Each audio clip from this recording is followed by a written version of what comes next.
오래전에 섬겼던 교회에서 그 한인 체육대회를 나갔습니다. 마침 그 축구 종목이 있어가지고요. 그 청년들과 함께 교회 팀을 만들어가지고 축구에 참가를 했는데, 전반전이 끝나기도 전에 제가 부상을 당해가지고 실려 나왔습니다. 오른쪽 그 뒷 허벅지 근육이 찢어진 거였습니다. 근데 부상을 입은 저를 본 교인분들이 다 의아해합니다. 왜냐하면 제가 무슨 사람하고 부딪혀 다친 것도 아니고, 그렇다고 필드에서 뛰어다니느라고 다친 것도 아니고, 또 공을 또 열심히 차다가 이렇게 다친 것도 아니고, 제가 다칠 이유가 전혀 없는 골키퍼였기 때문이었습니다. 왜 그런가 싶었더니, 그 공을 이제 찰 때 멀리 차기 위해서 발을 쭉 뻗지 않습니까? 그 발을 쭉 뻗다가 그 허벅지 근육이 찢어진 거였습니다. 제일 주된 원인은 그 축구 경기를 하기 전에 준비 운동 없이 그냥 그 경기에 들어갔기 때문이었습니다. 무슨 운동을 하든 간에 여러분, 준비 운동은 필수입니다. 다치지 않기 위해서, 또 몸을 풀기 위해서 그 워밍업 한다 그러지 않습니까? 그 준비 운동은 필수인데, 근데 곰곰이 생각해 보면요, 우리가 드리는 예배에도 사실은 준비 운동이 필요합니다. 어떤 분들은 하나님과 깊은 만남이 있는 예배를 드리고 돌아가는 분이 있는 반면에, 어떤 분들은 이 예배당 남아서 열심히 준비 운동을 하다가 그냥 가시는 분이 계십니다. 흔히 우리가 그걸 보고 성전 문지방만 밟았다 이런 말을 하는데, 바로 그 경우가 바로 이 케이스입니다. 여러분, 예배를 정말 잘 드리기 위해서, 예배 가운데 내 삶의 변화가 있고 하나님과의 만남이 있고, 또 성령께서 내 마음을 터치해 주시는 그런 예배, 이런 예배를 경험하기 위해서 필요한 그 예배를 위한 준비 운동이 과연 무엇인가 생각해 보면, 여러분 나름대로 다 그 준비 운동은 이런 것이다 다 정의할 수 있으시겠지만, 곰곰이 생각해 보면 예배를 잘 드리기 위한 준비 운동은 절대적으로 이 예배당 들어오기 전에 지난 6일간의 평상시의 삶 속에서 하나님과의 만남이 바로 여러분 준비 운동으로 볼 수가 있습니다. 물론 하나님과 교제한다는 것은 여러 가지 방법으로 정의될 수가 있을 것입니다. 예를 들어서 지난 주일 들었던 말씀을 여러분 삶 가운데 지난 6일 동안 열심히 적용해 왔던 것, 이것이 하나님과의 교제, 일상에서의 교제라고 말할 수 있을 것이고요. 여러분 또 개인적으로 하나님에 대한 어떤 묵상, 또 큐티를 통해서 나눌 수 있고 경험할 수 있는 하나님에 대한 생각들, 이런 것들이 또 여러분 일상에서 나눌 수 있는, 가질 수 있는 주님과의 교제로 정의할 수가 있을 것입니다. 아니면 여러분들이 하나님께 순종하려는 마음과 또 순종하지 않으려는 그 마음, 이것이 충돌하는 것, 그래서 그 충돌을 통해서 나타나는 어떤 고민하는 시간, 번뇌의 시간들, 그 시간 자체 역시 하나님과의 교제가 또 될 수가 있을 것입니다. 아니면 하나님이 지금 나를 지켜보고 계신다, 하나님 지금 나와 함께 하신다는 그 의식을 늘 갖고 사는 삶, 이것조차도 하나님과의 교제라고 말할 수 있을 것입니다. 또 말씀을 통해 생기는 거룩한 부담감이라든지, 그 거룩한 부담감을 통해서 순종하는 삶 자체가 또 하나님과 나누는 교제가 될 수도 있을 것이고요. 그것도 아니면 기도 가운데 주신 생각과 그 생각에 합당한 어떤 순응하는 모습들, 이것이 또 하나님과 일상에서 나누는 교제가 될 수 있을 것입니다. 뭐가 됐든 간에 방금 말씀드린 그 모든 것들, 이것이 바로 주님과 나누는 교제, 다시 말해서 예배 드리기에 앞서 가져야 되는 일상에서의 준비 운동으로 정의할 수가 있습니다. 이 준비 운동을 하며 산다는 것은요, 그건 좋은 믿음, 교회를 몇십 년 다닌, 아니 장로님이나 목사님들이 하는 그런 거야, 세상에 그렇게 사는 사람은 어디 있겠나, 이런 식으로 미리 포기할 사안이 아니라, 그렇게 살지 않으면 평생 저와 여러분은 그냥 성전 문지방만 밟는 그런 예배를 드릴 수밖에 없구나, 이런 위기의식을 가져야 될 사안인 것입니다. 여러분, 그러다 보니까 주중에 모이는 수요예배 같은 경우는 어떤 의미가 될 수 있겠습니까? 끊임없이 하나님과 교제하지 않으려고 하는, 끊임없이 하나님과 늘 상관없이 살려고 하는 그런 나를 그나마 한 번이라도 하나님의 그 테두리 안에 머물게 만들고 거기에 묶여놓게 만드는 그 시간이 바로 주중에 드리는 예배가 될 수 있는 것입니다. 결국 여러분, 예배 때 그냥 몸만 풀다 가는 경우는 참 죄송하지만 오늘 본문에 소개되고 있는 이 안진뱅이와 같은 삶으로 볼 수가 있는 것입니다. 왜 그렇게 말할 수 있는지 한번 들어보시기 바랍니다. 이 당시 예루살렘 성전에는 그 성전 안으로 들어가기 위한 여러 개의 문이 있었는데요. 제가 심하게 말을 더듬으면 저 양반 추워서 저렇구나 이렇게 이해해 주시기 바랍니다. 지금 너무 추워가지고요. 너무 추워서 안 되던 뭐 바이브레이션도 되고 막 그런 지금 상황이 발생하는데, 여기가 굉장히, 위에 올라오시면 아시겠지만 여기 굉장히 춥습니다. 저 위에서 바람이 내려와가지고요. 나중에 나갈 때 저하고 악수하시면 아실 겁니다. 이 사람 왜 저렇게 말을 더듬나. 이 당시 예루살렘 성전 문 안으로 들어가는 여러 문들이 있었는데, 그 가운데 사람들의 왕래가 가장 많고 또 외관상으로도 굉장히 아름다운 문이 있었습니다. 근데 거기가 바로 오늘 본문에 이 안진뱅이가 앉아있는 장소였습니다.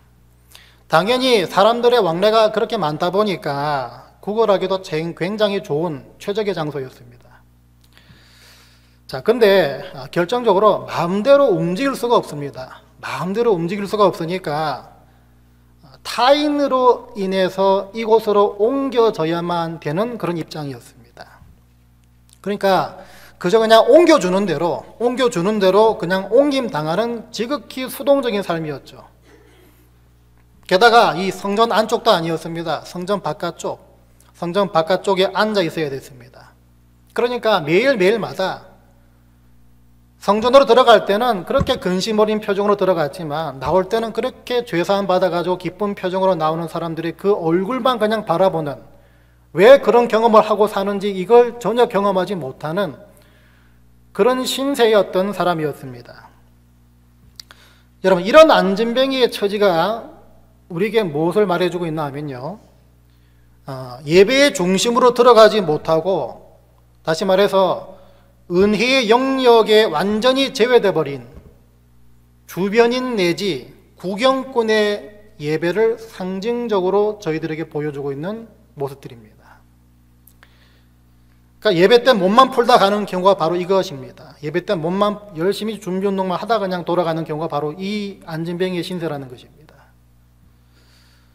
그래서 여러분, 몸은 예배당에 비록 나와 있지만 이 안진뱅이처럼 철저하게 수동적으로, 그리고 주변인 내지 구경꾼의 입장으로 예배 드리는 분들이 얼마든지 계실 수 있다는 차원으로 이 이야기를 우리에게 주시는 줄 믿습니다.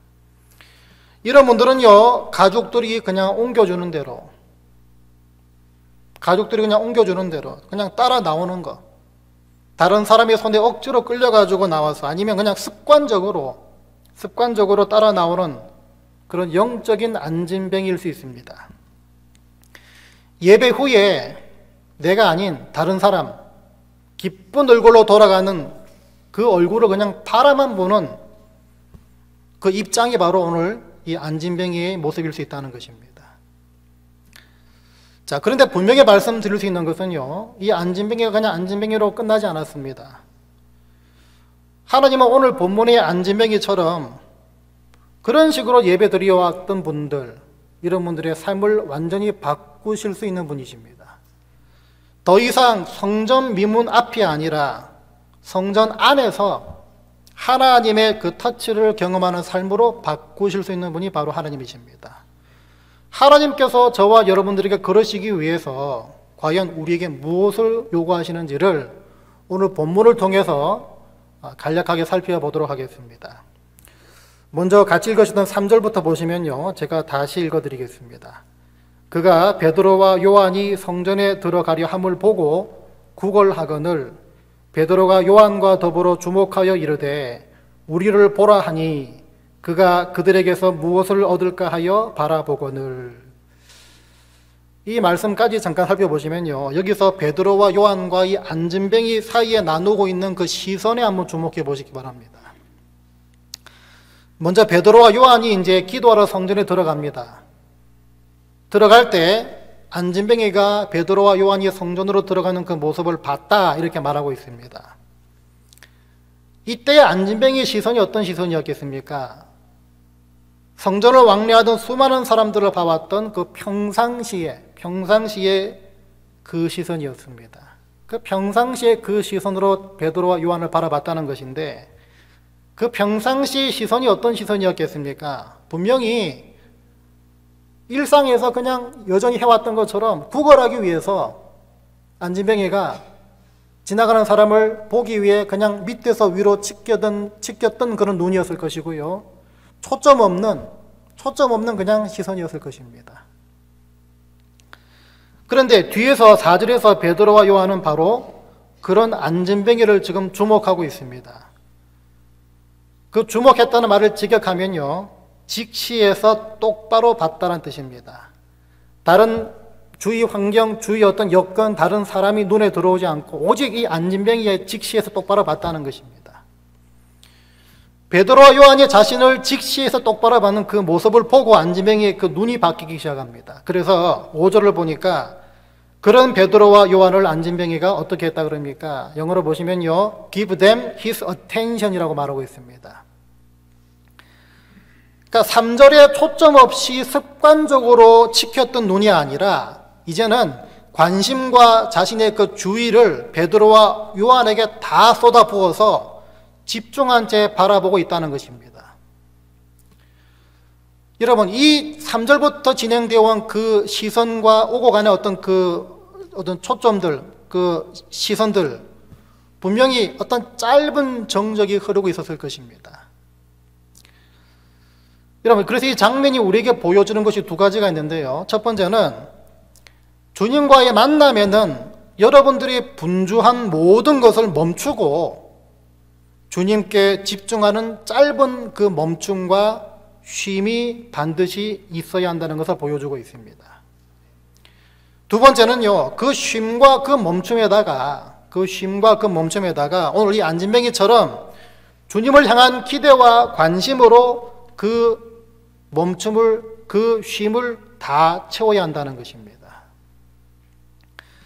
여러분, 그래서 저와 여러분은 예배 때마다 신목사, 김집사, 나를 주목해서 보거라 라는 하나님의 음성을 듣는 사람들이 되셔야 합니다. 왜냐하면 바로 그걸 들을 수 있는 분들, 그분들은 주님께서 목적과 뜻이 있으셔서 바로 나를 이곳으로 부르셨구나, 거기에 동반되는 기대감과 시선을 품을 수가 있기 때문입니다. 여러분, 자녀들 키워보시면 아시겠지만 저희 집에도 제가 애를 부를 때 평소에 부르면은 뭐 듣는 둥 마는 둥 그냥 겨우겨우 그냥 왜요 이렇게 저한테 옵니다. 그런데 용돈을 주려고 할 때는요, 눈에 막 총기가 돕니다. 삶의 어떤 소망의 어떤 그 의지를 담고 열심히 뛰어옵니다. 왜 그렇습니까? 관심이 있고 기대가 있기 때문이죠. 주님과의 만남이 있는 예배, 그 예배의 자리에 저와 여러분이 바로 오늘 이 5절에 안진뱅이의 시선으로 나오게 되시기 바랍니다. 3절에 초점 없는 눈이 아니라 기대감과 관심을 가지고 집중해서 나오는 분들 되시기 바랍니다. 그 시선에 늘 여러분 기대감을 채우고 나오게 되시기 바랍니다. 삶의 터닝 포인트가 있는 예배는 바로 그 기대감이 담긴 그 시선에서부터 시작되기 때문입니다. 근데 여러분, 주님께서 원하시는 게 그렇게 기대감이 차 있는 시선뿐이겠습니까? 그렇지 않습니다. 누가복음 22장 보시면요, 여러분 잘 아시는 예수님께서 붙잡혀 가시는 장면이 나옵니다. 대제사장의 집들 앞으로 붙잡혀 가시는데 그 붙잡혀 가시는 주님의 뒤를 누가 몰래 따라갑니까? 잘 아시는 이 본문에 나오는 베드로가 몰래 따라갑니다. 베드로는요, 이렇게 붙잡혀가는 그 주님, 이 순간 이미 훨씬 전에 예수님께서 베드로야, 네가 나를 새벽에 닭 울기 전에 3번 부인할 거다. 그 말을 이미 들었던 상태입니다. 아니나 다를까 베드로 주님을 3번이나 부인합니다. 근데 바로 그 순간 그 상황을 누가복음 22장 61절부터 어떻게 기록하나 보니까요.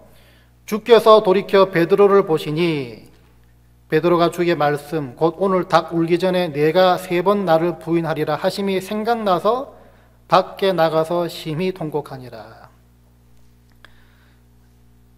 이 많은 사람들이요, 베드로의 그 변화됨을, 베드로의 그 삶이 변화됨을 예수님의 부활 이후에 고기를 잡는 일상으로 돌아갔던 이 베드로를 찾아오신 그 시점부터 말하곤 합니다. 혹은 사도행전에서 여러분 오순절 성령 받는 그 사건을 통해서 베드로가 변화됐다 이렇게 또 얘기하기도 합니다. 근데 저 개인적으로는요, 그 변화의 시점이 시작된 이 사건은 바로 이 부분이라고 저는 생각합니다. 바로 주님과 시선이 마주쳤을 때. 여러분, 베드로가 주님과 시선을 마주쳤을 때, 다시 말해서 주님을 3번 부인한 후에 그 주님과 시선이 마주쳤을 때 그 베드로의 심정이 어땠을 것 같습니까? 주님을 절대 부인하지 않을 것이라고 그렇게 호언장담했던 자신이 이렇게 무너지는, 그렇게 기고만장했던 모습이 무너지는 이 모습이 떠올라서 한없이 부끄러웠을 것입니다. 실패자의 심정이 있었을 것이고요, 표현할 수 없는 그 죄송함이 분명히 그 안에 있었을 것입니다. 또 자신의 너무나 보잘것없는 그 모습에 대한 자괴감, 이런 것들이 끊임없이 밀려 들어왔을 것입니다. 그런데 여러분, 과연 이 시선이 베드로를 평생 동안 죄책감에 혹은 주눅들게 만든 그런 시선이었겠습니까? 그렇지 않습니다. 평생 주님께 빚진 자의 심정을 갖게 만든 시선이었을 것입니다. 그 빚진 자의 심정이 이 베드로로 하여금 순교당하면서까지 주님의 일을 놓지 않았던, 바로 그것을 가능케 만들었던 시선이었을 것입니다. 여러분, 그러니까 하나님의 능력은요, 여러분이 주님을 여러분들을 위해 생명을 버리신 구속자로 보는 그 시선부터 시작된다는 것을 여러분 기억하시기 바랍니다. 이게 예배 가운데 작동이 되지 않으면요, 그 사람은 주님을 여전히 먹고 마시고 입기 위한 하나의 방편으로 삼게 됩니다. 그러다 보면 그 사람의 예배 역시 여전히 먹고 마시고 입는 수준으로 끝날 예배로 그렇게 끝날 확률이 굉장히 높습니다. 그래서 우리는요, 예배 때마다 여러 가지 이유에, 또 여러 가지 이유가 근간이 된 갈급함과 간절함, 또 절박함을 가지고 나오셔야 합니다. 왜냐하면 절박하고 갈급한 사람만이 결국엔 주님을 제일 먼저 만나기 때문입니다. 제가 군대에 있을 때요, 제가 근무했던 부대가 그 사단 사령부 바로 밑에 있던 부대였습니다. 그런데 하루는 잠을 자다가 갑자기 막 다 깨웁니다. 그러니까 무슨 일인가 싶어가지고 나가봤더니 바로 위에 있던 사단 이 건물 사령부 건물에 큰 불이 난 것입니다. 그래서 가서 보니까 난장판입니다. 한창 이 불에 탈 만한 것들을 급하게 탁 끌고 밖으로 나오고 있는데 갑자기 어디선가 야, 저거 빨리 치워! 라는 소리가 들립니다. 야, 저거 빨리 치워! 뭔가 봤더니 여러분, 큰 가스통 있죠? 큰 가스통, LPG 가스통 긴 거 있지 않습니까? 큰 거. 그게 불길이 나 있는 바로 그 건물 옆에 있는 것입니다. 그 가스통에 불이 옮겨 붙기라도 하면 어떻게 되겠습니까? 아주 그냥 초토화가 되는 거죠.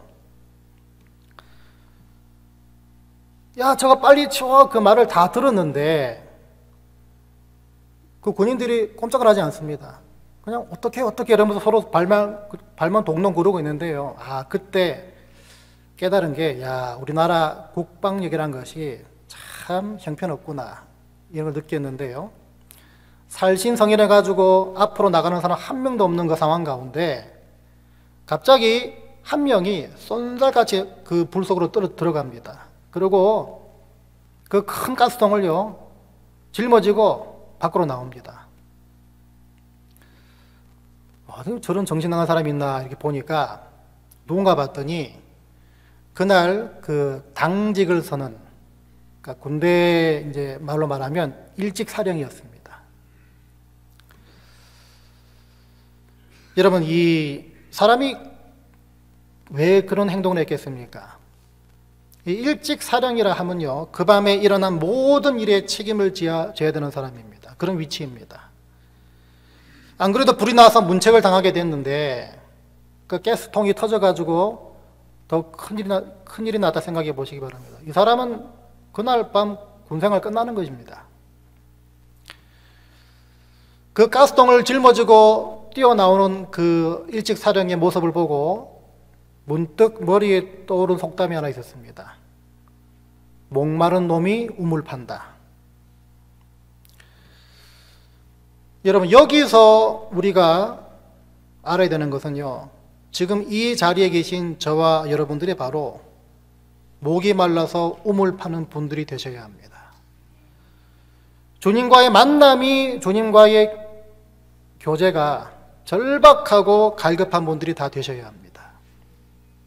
왜냐하면 그 입장이 돼야 예배의 주변인, 예배의 구경꾼, 예배를 감상하는 그런 입장이 아닌 갈급하고 목말라서 그 은혜의 중심으로 뛰어 들어갈 수가 있기 때문입니다. 시편 51편 17절, 여러분 잘 아시는 말씀 제가 읽어드립니다. 하나님께서 구하시는 제사는 상한 심령이라. 하나님이여 상하고 통회하는 마음을 주께서 멸시하지 아니하시리이다. 여기서 상하다란 히브리어가요, 쏴바르란 히브리어인데, 이 쏴바르란 이 히브리어 뜻이, 원래 뜻이 내 자신이 갈기갈기 찢기다라는 그런 뜻입니다. 내 자신이 갈기갈기 찢기다. 자, 그러니까 이 말씀은요, 단순히 교회에 나온 분들의 제사를 하나님이 다 받으신다는 그 말이 아닙니다.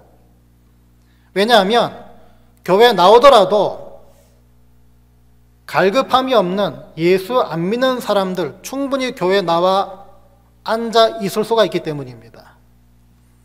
그래서 이 말씀은요, 여러분의 상태가 늘 갈기갈기 찢겨서 너덜너덜한 상태라는 것을 먼저 인지하는 그 말씀으로 받으셔야 합니다. 그 갈기갈기 찢겨서 너덜너덜한 모습은 여러분들이 행여나 지나는 고난 때문에 상한 심령이 될 수가 있습니다. 아니면 습관적인 죄나 모난 성품이나 주위 사람들을 힘들게 만드는 언행, 삐뚤어진 가치관, 하나님 없이도 살 수 있다는 교만함, 이 모든 것들이 갈기갈기 찢겨 너덜너덜한 상태로 대변될 수가 있습니다.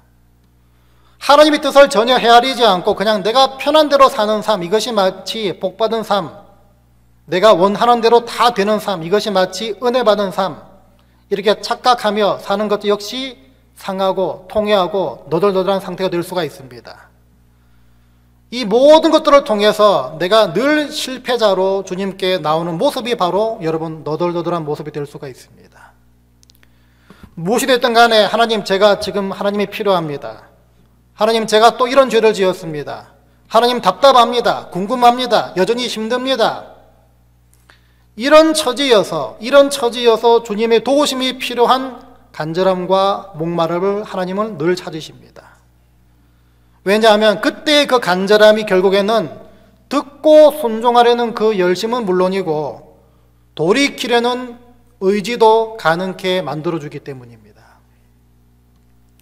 더 중요한 것은 주신 약속처럼 바로 그 사람이 드리는 예배를 하나님이 절대로 멸시치 않으시기 때문입니다.